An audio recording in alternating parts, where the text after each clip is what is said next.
अस्सलाम वालेकुम स्टूडेंट्स, आप देख रहे हैं मेरा channel bio with मसब।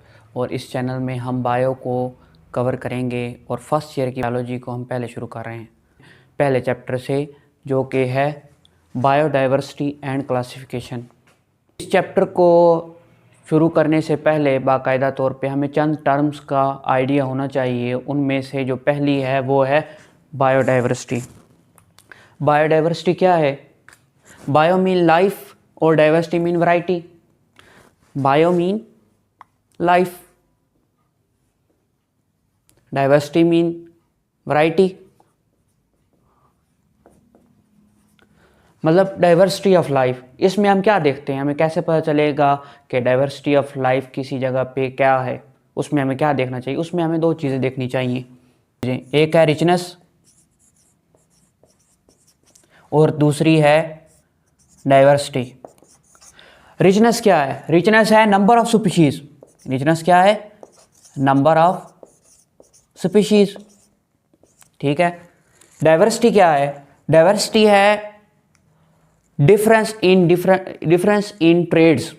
Difference in traits. अब ट्रेड्स क्या है? ये जो है किसी भी कैरेक्टर की हालतें हैं। मतलब बाल होना कैरेक्टर है, सफ़ेद बाल होना उसकी ट्रेड है, ब्राउन बाल होना है उसकी एक ट्रेड है। तो मज़ीद हम इसको देखेंगे। तो पहले डाइवर्सिटी को देख लेते हैं कि डिफरेंस इन ट्रेड्स किस लेवल पर, जीन लेवल पर, स्पीशीज़ लेवल पर और इकोसिस्टम लेवल पर। अब जो जीन लेवल है उस पर तो हम डीएनए देखेंगे, जीन देखेंगे, ठीक है। और जो डाइवर्सिटी है स्पीशीज़ लेवल पर, उनमें हम ट्रेड्स देखेंगे मुख्तलिफ स्पीशीज़ के दरमियान में, ठीक है। इकोसिस्टम डाइवर्सिटी है, उसमें हम देखेंगे उसका हैबिटेट और उसका इकोसिस्टम, ठीक है। तो ये सारी चीज़ें हम किस में देख रहे हैं? बायोडाइवर्सिटी में।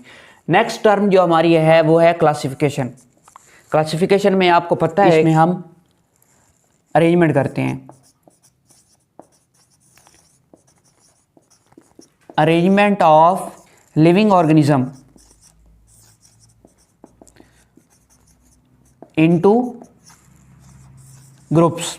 Arrangements of living organism into groups किस बुनियाद पे?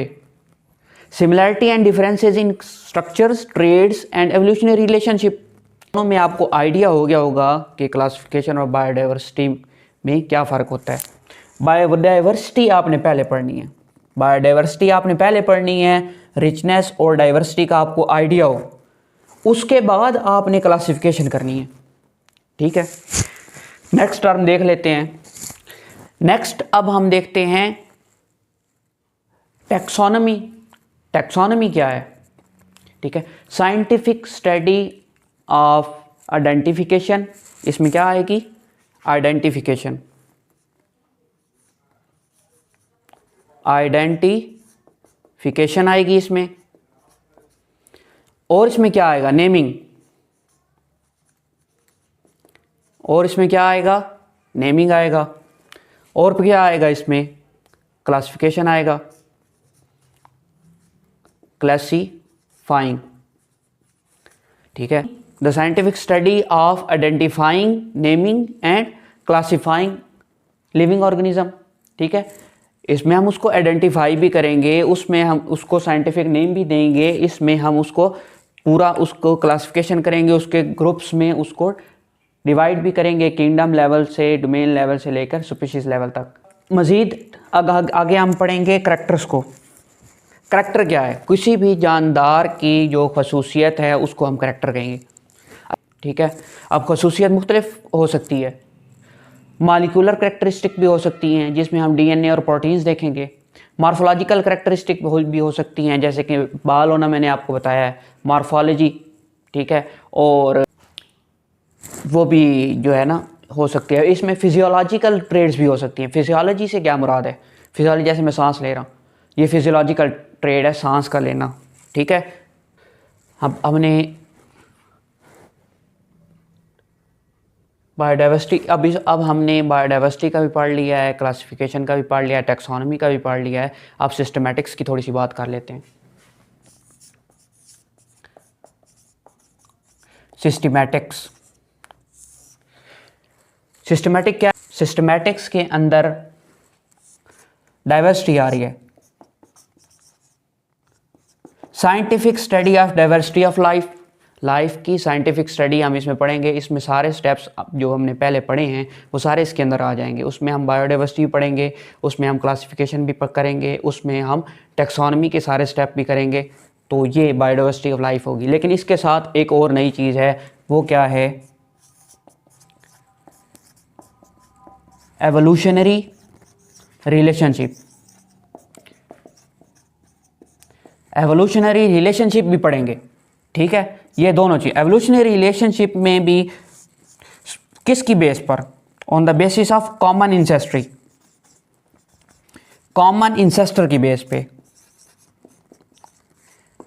जैसे आपको आइडिया है इंसान का और बंदर का 98% डीएनए एक जैसा है, तो हमारा जो कॉमन इंसेस्टर है वो और जो एवोल्यूशनरी रिलेशनशिप है वो करीब का है। अगर हमें बर्ड्स के साथ कंपेयर किया जाएगा तो कॉमन इंसेस्टर की बेस पे तो वो हमारा एवोल्यूशनरी रिलेशनशिप दूर का है, ठीक है।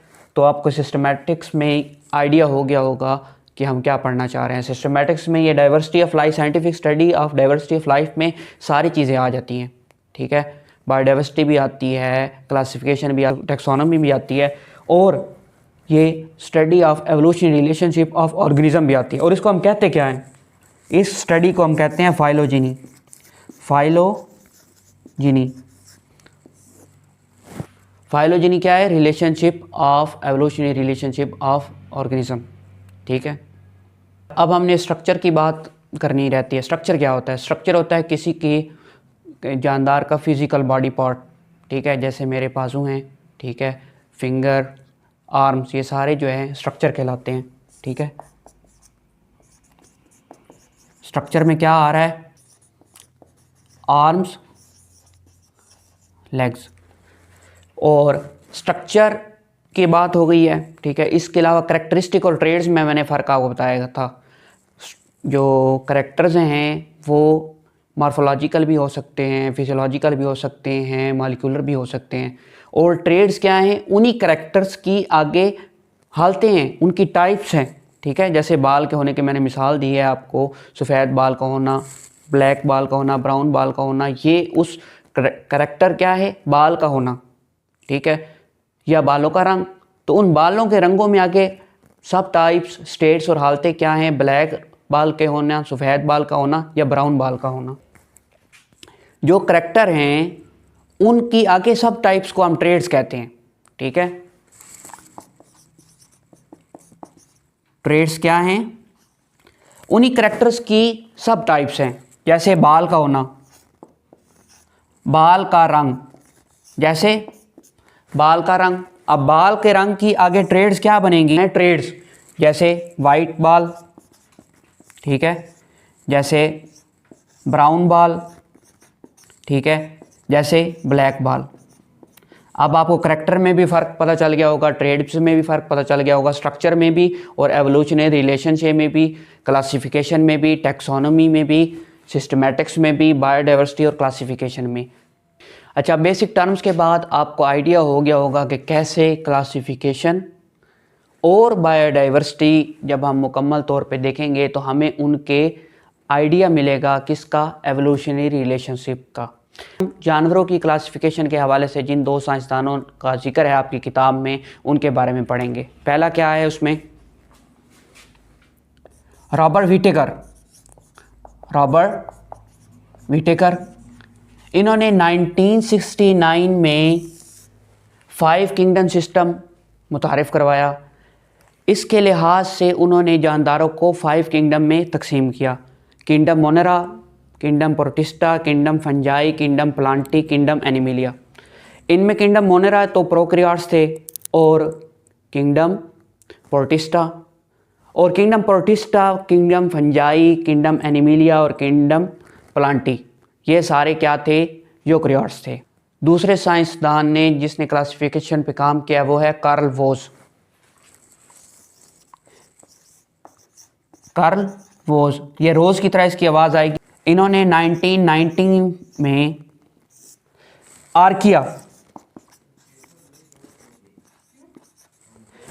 आर्किया के राइबोसोमल आरएनए की मॉलिक्यूलर सीक्वेंसिंग करने के बाद ये देखा कि आर्किया तो बैक्टीरिया से बिल्कुल अलग है। इन्होंने आर्किया की राइबोसोमल आरएनए सीक्वेंसिंग करने के बाद देखा कि आर्किया तो बैक्टीरिया से बिल्कुल अलग है। ठीक है, तो इन्होंने आर्किया को डोमेन लेवल का दर्जा दे दिया। राइबोसोमल आरएनए सीक्वेंसिंग की बुनियाद पर इन्होंने कहा कि आर्किया तो बैक्टीरिया की तरह है ही नहीं, बैक्टीरिया से मुख्तलिफ है। इससे पहले जब रॉबर्ट विटेकर की क्लासिफिकेशन का 5 किंगडम सिस्टम था, उसके अंदर ये बैक्टीरिया के साथ ही पाए जाते थे। उस टाइम ये फाइलन लेवल इनकी थी क्लासिफिकेशन। ठीक है, और उसमें आर्की बैक्टीरिया कहा जाता था। एंशिएंट बैक्टीरिया आर्कियोस से निकला है। ठीक है, मतलब पुराने बैक्टीरिया, एंशिएंट बैक्टीरिया। अच्छा, अब हम ये जो कार्ल वोस ने 3 डोमेन्स कंसेप्ट दिया है, जिसमें इसने आर्किया को डोमेन बनाया और बैक्टीरिया को अलग डोमेन बनाया और यूकेरिया अलग डोमेन है। इन 3 डोमेन्स को एवोल्यूशनरी ट्री की शक्ल में देखते हैं। आइए, ये एवोल्यूशनरी ट्री में स्टार्ट हम करते हैं कॉमन इंसेस्टर से। एवोल्यूशनरी ट्री का हम स्टार्ट करते हैं जो है कॉमन इंसेस्टर से। कॉमन इंसेस्टर से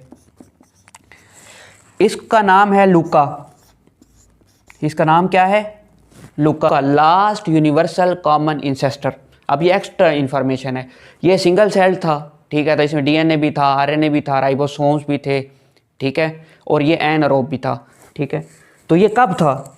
ये तकरीबन 4 बिलियन ईयर अगो से 3.8 बिलियन ईयर अगो था।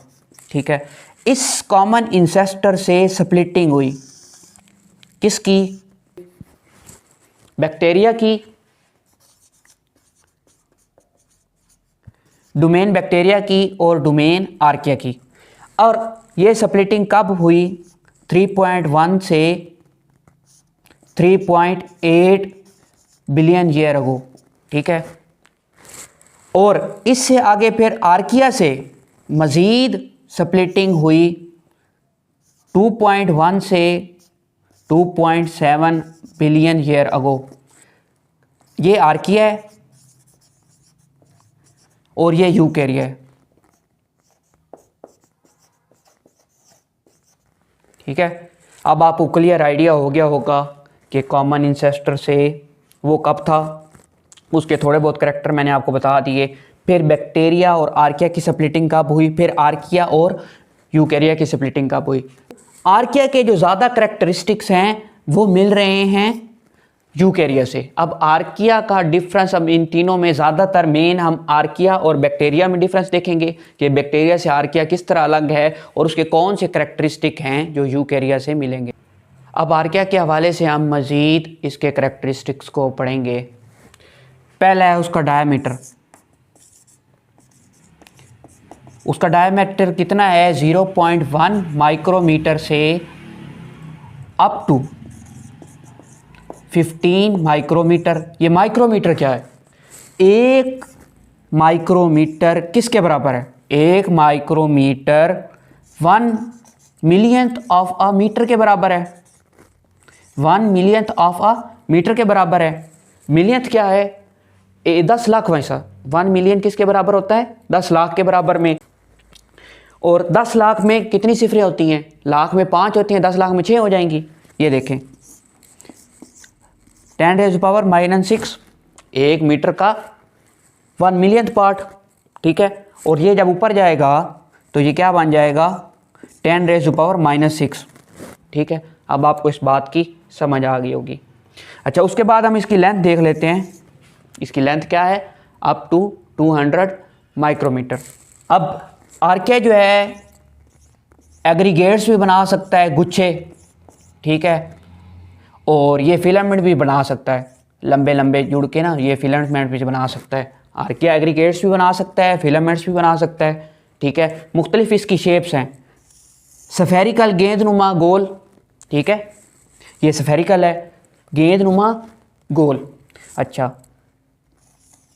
कामा कर लें, क्वाइल्ड कर लें या स्प्रिंग नुमा कर लें, ये सारे क्या हैं? स्पाइरल हैं। ये क्या सारे क्या हैं, स्पाइरल हैं। ठीक है, बात समझ आ रही है आपको? अच्छा, इसके अलावा लोब्ड क्या है? लोब से मुराद है उसकी सतह जो है अंदर की तरफ इंडेंटेशन हो, लेकिन वो डेंटेशन उसके अपने सेंटर तक ना जाए। ठीक है, सतह के ऊपर डेंटेशन हो, मुख्तलिफ डेंटेशन हो, लेकिन वो उसके अपने सेंटर तक ना जाए। ठीक है, जैसे कि पत्ता है, ये हमारे पास क्या होगी, लोब्ड शक्ल। अब रेक्टेंगल का तो आप सबको पता है, रेक्टेंगल का तो आपको सबको पता है, लंबाई दो ज़्यादा हो और चौड़ाई से, ये रेक्टेंगल है। और एक है rod shape. Rod shape, rod shape क्या है, रॉड की तरह बड़ा हो, ठीक है, लेकिन सिलेंडर भी हो, ठीक है, लेकिन सिलेंड्रिकल भी हो और राउंड भी हो, राउंड भी हो, गोल भी हो, रॉड की तरह लंबा भी हो और सिलेंडर फॉर्म में भी हो। ठीक है, तो ये इन सारी शेप्स में आर क्या रहता है। अच्छा, इसके अलावा ये बाइनरी फिशन भी करता है, मल्टीपल फिशन भी करता है, बडिंग भी करता है, फ्रेगमेंटेशन भी करता है। अब बाइनरी फिशिंग और बडिंग में क्या फ़र्क है? बाइनरी फिशिंग में इक्वल डिवीजन होगी, बडिंग में छोटी सी बड निकलेगी। ठीक है, बडिंग में क्या है, ये पेरेंट्स है, छोटी सी बड निकलेगी, उसमें डीएनए जाएगा, साइटोप्लाज्म बढ़ जाएगा, उसमें डीएनए जाएगा, उसमें साइटोप्लाज्म जाएगा, आहिस्ता आहिस्ता अपना साइज़ बड़ा करता जाएगा, बड़ा करता जाएगा, और एंड पे पेरेंट से अलग हो जाएगा या उसके साथ अटैच भी रह सकता है। ठीक है, बात समझ आ रही है ना आपको? ठीक है, और एक मज़ीद बात जो याद करने वाली है कि इसमें मेयोसिस और माइटोसिस नहीं होती। अब ये जो भी बातें हमने पढ़ी थी, budding, binary fission, multiple fission, fragmentation, ये सारे एसेक्सुअल रिप्रोडक्शन के मीन है, मतलब सेक्सुअल रिप्रोडक्शन ये नहीं कर रहा। अच्छा, अब हम इसी को आगे बढ़ाएंगे और देखेंगे how are archaea unique, archaea किस तरह यूनिक है। मेन इसमें 3 लेवल पे पर फ़र्क है, सेल मेम्ब्रेन्स के लिपिड्स के लेवल पे भी फ़र्क है, सेल वॉल के स्ट्रक्चर के हवाले से भी फ़र्क है, और जीनोमिक सीक्वेंस के हवाले से भी फ़र्क है। ठीक है, एक एक को आइए डिस्कस करते हैं। पहले आप सबको पता है मेन स्ट्रक्चर जो है वो ग्लिसरॉल है। ठीक है, इसके एक तरफ H और एक तरफ OH होगा। ठीक है, HOH, ठीक है, HOH, ठीक है, ये ग्लिसरॉल। अच्छा, एक तरफ ये आपको पता है ग्लिसरॉल है। मेन सेल स्ट्रक्चर आपको पता है ना, सेल वॉल के लिपिड्स के अंदर जो है पूरे सेल वॉल्स के लिपिड्स के अंदर मेन जो है ये क्या स्ट्रक्चर है, ग्लिसरॉल है। ठीक है, ग्लिसरॉल के एक साइड पे क्या है, C, यहाँ पे H होगा, ये C बॉन्ड O, यहाँ पे P, ये डबल बॉन्ड O, ये O के साथ H लगा लें आप। ठीक है, ये हमारे पास फॉस्फेट ग्रुप है। ठीक है, बाकी दोनों साइडों पर, यहाँ पर और यहाँ पे C के साथ H, और यहाँ पे कार्बन चेन है। ठीक है, इसके साथ क्या है, कार्बन चेन है। बाकी दोनों कार्बन के साथ क्या है, वो फैटी एसिड्स हैं। और फैटी एसिड्स की चेन क्या है, हर चौथी कार्बन के अंदर CH3 है, 1 2 3 4 CH3। ठीक है, इसी तरह 1 2 3 4 CH3, 1 2 3 4 CH3। ठीक है, यहाँ पे अब ये क्या है, COP डबल बॉन्ड O, ये स्ट्रक्चर जो होता है COP डबल बॉन्ड O, इसको क्या कहते हैं, इसको हम कहते हैं एस्टर लिंकेज। इसको हम क्या कहते हैं, एस्टर लिंकेज कहते हैं। ये ग्लिसरॉल है, नीचे वाले दोनों कार्बन के साथ फैटी एसिड जुड़े हुए हैं। किताब क्या कह रही है, फैटी एसिड जुड़े हुए हैं। ठीक है, किताब क्या कह रही है, इसके अंदर क्या जुड़े हुए हैं, फैटी एसिड जुड़े हुए हैं। और ये असल में क्या हैं, आइसोप्रीनाइड अल्कोहल्स। आइसोप्रीनाइड्स असल में क्या हैं, ये आइसोप्रीनाइड्स अल्कोहल्स हैं। अगर तो अल्कोहल है तो C के साथ H होगा। ठीक है, यहाँ पे OH, ये ग्लिसरॉल का OH है, C, ये C, इसके साथ फास्फेट ग्रुप, ये कौन सा है, फास्फेट ग्रुप है। ठीक है, यहाँ OH, ये C के साथ H, ये OH, ये सारी कार्बन चेन, और अगर तो ये फैटी एसिड्स है, C double bond O OH, C double bond O OH। और यहाँ पे अब मैं एक बना रहा हूँ, यहाँ पे कार्बन के साथ एक कार्बन बना, ऊपर वाली कार्बन भी इसी तरह ही होगी, ठीक है। अगर तो ये कार्बोक्सिल ग्रुप है और ये फैटी एसिड्स हैं तो ये ग्रुप कार्बोक्सिल ग्रुप होगा। अगर ये आइसोप्रीनाइड अल्कोहल हैं तो ये OH है, यहाँ पे H होगा फिर, ठीक है। अब यहाँ से मैंने H और OH निकाल दिया, यहाँ से H और OH निकाल दिया। इस ग्रुप से भी कार्बोक्सिल का OH, कार्बोक्सिल का H निकाला है और यहाँ से मैंने OH निकाला है। तो यहाँ से मैंने H निकाला, यहाँ से मैंने OH निकाला, तो ये किस तरह बन गया? C डबल बॉन्ड O, ये वाला O, फिर ये साथ ये वाली कार्बन, इस तरह बन गया C double bond O OC। ये क्या बन गया? एस्टर लिंकेज, ठीक है। ये क्या बन गई? Ester linkage. जबकि इस केस में क्या हुआ? इस केस में क्या हुआ कि C के साथ तो H लगा रहा, ठीक है। ये वाली O और ये वाला C, ये इस तरह बन गया C के साथ H, O और C के साथ H, दरमियान में O और ये C। ये जो COC है और ये C डबल बॉन्ड OOC है, इनमें क्या फ़र्क है? ये ईथर है, ये क्या है? एस्टर है, ठीक है। बात आपको समझ आ रही है? ये C double bond OOC ester है, COC ये क्या है? ईथर है। तो यहाँ पे ये आइसोप्रीनाइड अल्कोहल है, क्योंकि यहाँ पे डबल बॉन्ड O होता, वरना किताब के अंदर इधर क्या है? ये H है, ठीक है। तो यहाँ पे ये C डबल बॉन्ड O है ही नहीं, तो ये फैटी एसिड असल में है ही नहीं, ये आइसोप्रीनाइड्स अल्कोहल है। C के साथ H है, C के साथ क्या है? H है, ये ईथर लिंकेज है। और यहाँ C डबल बॉन्ड O है ही नहीं, तो इसका मतलब है ये फैटी एसिड ही नहीं है। किताब वाले कह रहे हैं कि ये ब्रांच फैटी एसिड है, हालांकि ये ब्रांच फैटी एसिड नहीं है, ये आइसोप्रीनाइड अल्कोहल्स हैं, ठीक है, क्योंकि यहाँ पे H है। अगर ये फैटी एसिड होते तो C के साथ डबल बॉन्ड O होता, ठीक है। बात आपको समझ आ रही है? अब इसी तरह हम बैक्टीरिया के साथ देखते हैं कि बैक्टीरिया से किस तरह अलग है। अच्छा, अब हम बैक्टीरिया के साथ देखते हैं कि आर्किया बैक्टीरिया से किस तरह अलग है। आर्किया के अंदर भी इसी तरह ग्लिसरॉल C के साथ ये 3 कार्बन है ग्लिसरॉल के अंदर, ये OH, ये OH, ठीक है। पहले में ये O, ये P के साथ डबल बॉन्ड O, ये OH कर लें या O नेगेटिव कर लें, एक ही बात है। ये फास्फेट ग्रुप है, 2 के साथ ये OH है। अब ये दोनों एक जैसे कर देते हैं, OH, ये ग्लिसरॉल है, इसके दोनों कार्बन के साथ क्या है? फैटी एसिड है, C double bond O OH। और ये पीछे सारी carbon chain, straight chain, C double bond O OH, straight chain, ये क्या है? फैटी एसिड, ठीक है।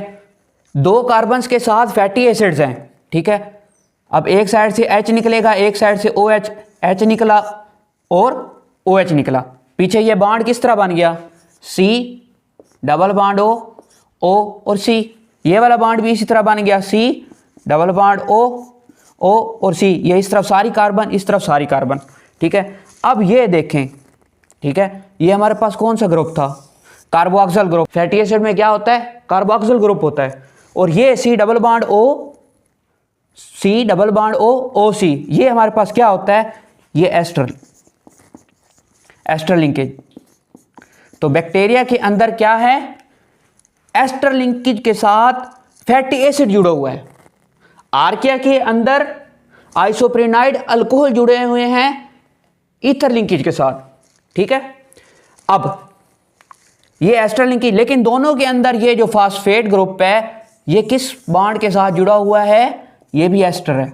ये दोनों में सेम है, ये दोनों में सेम है, इस लेवल पे फर्क आ रहा है। वहां पे जो चेन थी, कार्बन चेन, हर चौथी पे मिथाइल ग्रुप था। ये नहीं है कि मिथाइल CH3 मिथाइल ग्रुप है, ये नहीं है कि वहां पे कार्बन कार्बन कार्बन ऐसे बनती जा रही है, ऐसा नहीं है, सिर्फ मिथाइल ग्रुप है।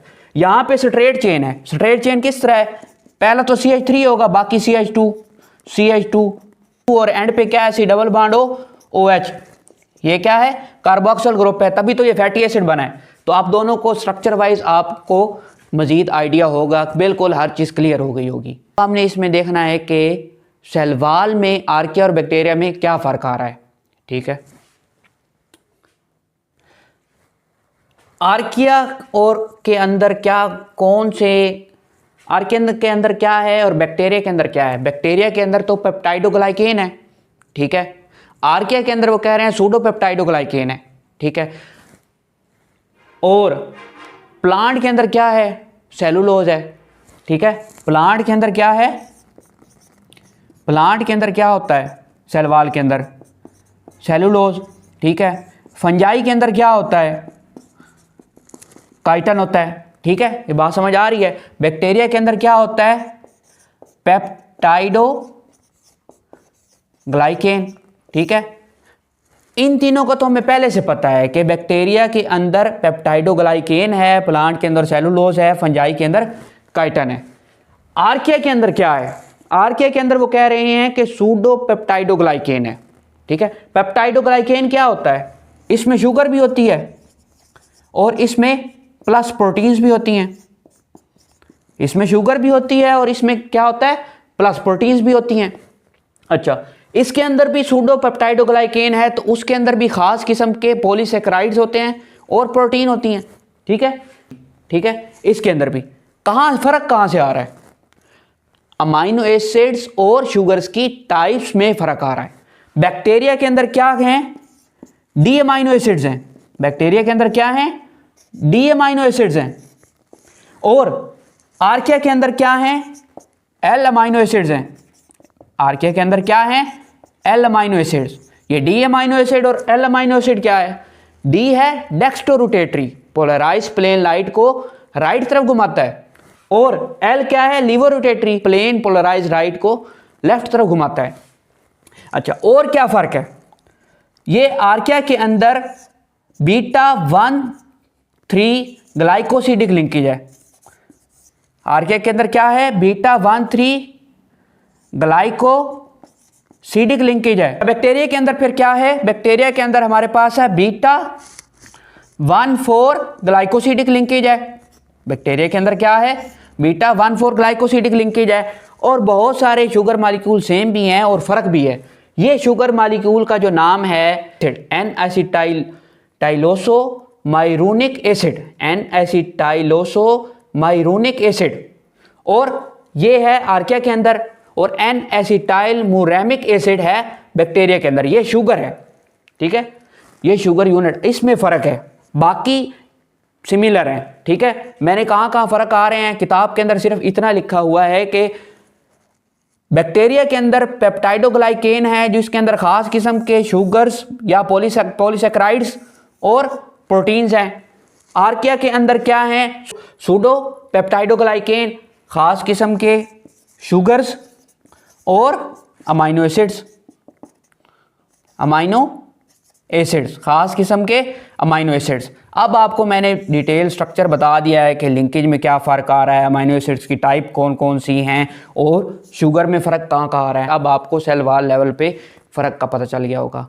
अब हमने देखना है जेनेटिक डिफरेंसेस के आर्किया बैक्टीरिया से किस तरह मुख्तलिफ है और किस तरह यूकैरियोट से इसके जेनेटिक सीक्वेंसेस ज़्यादा मिलते हैं। जेनेटिक सीक्वेंसेस और रेगुलेटरी मॉलिक्यूल्स जो हैं इसके यूकैरियोट जैसे हैं, किस तरह हैं और कौन कौन से हैं, आइए देखते हैं। पहला क्या है? हेलिकेसिस। हेलिकेसिस ये डीएनए के टर्न्स के अंदर जो बल आते हैं ना वो उनको खोलता है, ठीक है। और प्राइमेसिस, ठीक है, ये भी इसके यूकैरियोट जैसे मिलते हैं। तीसरा जो इसके अंदर है आरएनए पॉलीमरेज। आरएनए पॉलीमरेज इसका यूकैरियोट से ज़्यादा मिलता है, ठीक है। चौथा क्या फ़र्क है? चौथा इसके अंदर जो इनिशिएटर ट्रांसवर्स आरएनए है वो मिथियोनिन, यूकैरियोट्स के अंदर क्या लेता है? मिथियोनिन। यूकैरियोट्स के अंदर initiator transverse RNA methionine amino acid को लेता है, लेकिन बैक्टीरिया के अंदर क्या लेता है? वो फार्माइल मिथियोनिन को लेता है, ठीक है। बैक्टीरिया के अंदर ऐसा होता है, क्या होता है? बैक्टीरिया के अंदर ये फार्माइल मिथियोनिन को लेता है, जबकि आर्किया के अंदर वो मिथियोनिन को लेता है। आर्किया के अंदर वो मिथियोनिन को लेता है, ठीक है। हेलिकेसिस देख लें आप, प्राइमेसिस देख लें, आरएनए पॉलीमरेसिस देख लें, ठीक है। और पांचवा इसके अंदर क्या फर्क है, ट्रांसक्रिप्शन फैक्टर्स। ट्रांसक्रिप्शन फैक्टर्स भी कुछ इसके यूकैरियोट्स, ट्रांसक्रिप्शन फैक्टर्स भी कुछ इसके यूकैरियोट्स जैसे हैं, ठीक है। और histone like proteins, histone like proteins, ये सारी 6 की 6 चीजें इसके यूकैरियोट से ज्यादा मिलती हैं, यूकैरियोट से ज्यादा इसकी मिलती हैं, जबकि बैक्टीरिया से फर्क है, ठीक है। बैक्टीरिया फार्माइल मिथियोनिन को ले रहा है, बैक्टीरिया फार्माइल मिथियोनिन को ले रहा है, आर्किया मिथियोनिन को ले रहा है। तो अब आपको तीनों लेवल पे फ़र्क पता चल गया होगा कि इसकी लिपिड मेम्ब्रेन में क्या फ़र्क है, सेल वॉल के स्ट्रक्चर में क्या फ़र्क है, और जेनेटिक सीक्वेंसेस इसके कौन कौन से बैक्टीरिया जैसे हैं या कौन कौन से यूकैरियोट जैसे हैं। और ये था हमारा टॉपिक सारा। मैं उम्मीद करता हूँ आप सबको अच्छे तरीके से समझ आ गया होगा। आप इसको देखें और गौर से पढ़ें। इंशाअल्लाह नेक्स्ट वीडियो में मज़ीद हम इससे आगे पढ़ेंगे।